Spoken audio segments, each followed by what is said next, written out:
ଭାଇ ଓ ଭଉଣୀମାନେ, ଆଜି ଆମେ ଦେଖିବା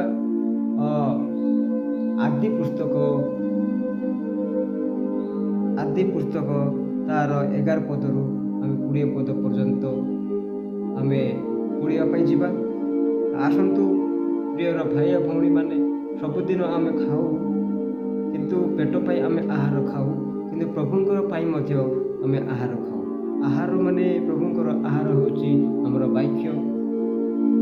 ସେଥିପାଇଁ ପ୍ରିୟର ଭାଇ ଓ ଭଉଣୀମାନେ, ଆମେ ଅଳ୍ପ ସମୟ ଆମେ ପ୍ରଭୁଙ୍କର ବାକ୍ୟ ଆଡ଼କୁ ଯିବା ଆଉ ସେ ବାକ୍ୟ ଅଧ୍ୟୟନ କରିବା। ଏଥି ଉତ୍ତାରୁ ପରମେଶ୍ୱର କହିଲେ, ପୃଥିବୀ ତୃଣ ଓ ସବିଜ ଶାକ ଓ ବୀଜସମୂଳିତ ସ୍ୱ ଜାତି ଅନୁଯାୟୀ ଫଳୋତ୍ପାଦକ ଫଳବୃକ୍ଷ ଭୂମି ଉପରେ ଉତ୍ପନ୍ନ କରୁ। ତହିଁରେ ସେହିପରି ହେଲା। ଅର୍ଥାତ୍ ପୃଥିବୀ ତୃଣ ଓ ସ୍ୱ ଜାତି ଅନୁସାରେ ଜୀବୋତ୍ପାଦକ ଶାକ ଓ ସ୍ୱ ଜାତି ଅନୁସାରେ ସବିଜ ଫଳୋତ୍ପାଦକ ବୃକ୍ଷ ଉତ୍ପନ୍ନ ହେଲା।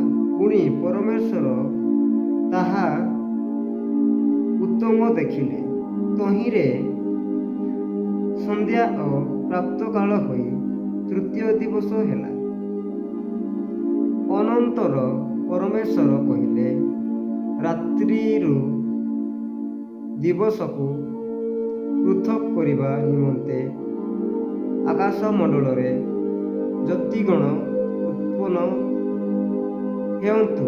ପୁଣି ସେ ସବୁ ଚିହ୍ନ ଓ ଋତୁ ଓ ଦିବସ ଆଉ ବର୍ଷର କାରଣ ହୁଅନ୍ତୁ। ଆଉ ପୃଥିବୀରେ ଆଲୁଅ ଦେବା ପାଇଁ ଆକାଶମଣ୍ଡଳରେ ସେହି ଜ୍ୟୋତିଗଣ ଥାଆନ୍ତୁ। ତହିଁରେ ସେହିପରି ହେଲା।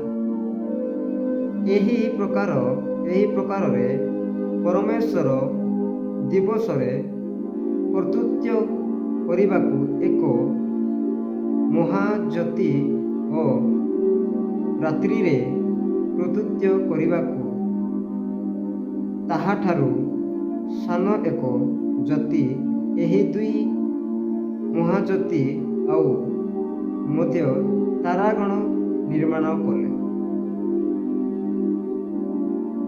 ତହୁଁ ପୃଥିବୀରେ ଦୀପ୍ତି ଦେବା ପାଇଁ ଓ ଦିବା ଓ ରାତ୍ରି ଉପରେ କର୍ତ୍ତୃତ୍ୱ କରିବା ପାଇଁ, ଆଉ ଦୀପ୍ତିକି ଅନ୍ଧକାରରୁ ପୃଥକ୍ କରିବା ପାଇଁ ପରମେଶ୍ୱର ଆକାଶମଣ୍ଡଳରେ ସେହି ଜ୍ୟୋତିଗଣ ସ୍ଥାପନ କଲେ। ଆଉ ପରମେଶ୍ୱର ଏହି ସମସ୍ତ ଉତ୍ତମ ଦେଖିଲେ। ତହିଁରେ ସନ୍ଧ୍ୟା ଓ ପ୍ରାତଃକାଳ ହୋଇ ଚତୁର୍ଥ ଦିବସ ହେଲା। ଏଥି ଉତ୍ତାରୁ ପରମେଶ୍ୱର କହିଲେ, ଜଳ ବହୁଳ ରୂପେ ଜଙ୍ଗମ ପ୍ରାଣୀବର୍ଗରେ ପ୍ରାଣୀମୟ ହେଉ ଓ ପୃଥିବୀର ଉପରିସ୍ଥ ଆକାଶମଣ୍ଡଳରେ ପକ୍ଷୀଗଣ ଉଡ଼ନ୍ତୁ। ପ୍ରିୟର ଭାଇ ଓ ଭଉଣୀମାନେ, 11 ପଦରୁ ଆମେ 20 ପଦ ପର୍ଯ୍ୟନ୍ତ ଆମେ ପଢ଼ି ଯାଇଛୁ। ପ୍ରିୟର ଭାଇ ଓ ଭଉଣୀମାନେ, ଆମେ ପ୍ରତିଦିନ ଏମିତି ଭିଡ଼ିଓ ଦେଖିବା ପାଇଁ ଆମ ଚ୍ୟାନେଲକୁ ଯୋଡ଼ି ହୁଅନ୍ତୁ। ଆଉ ଆପଣମାନେ ମଧ୍ୟ ପ୍ରତିଦିନ ବାଇବେଲ କାଢ଼ି ପଢ଼ନ୍ତୁ। ବାଇବେଲ ଆମେ ଯେତିକି ପଢ଼ିବା ସେତିକି ଆମର ଜ୍ଞାନ ବଢ଼ିବ। ପ୍ରିୟର ଭାଇ ଓ ଭଉଣୀମାନେ, ସେଥିପାଇଁ ଆମେ ନ ଜାଣିଥିଲେ ମଧ୍ୟ, ପଢ଼ିବା ପାଇଁ ନ ଜାଣିଥିଲେ ମଧ୍ୟ ବାଇବେଲଟା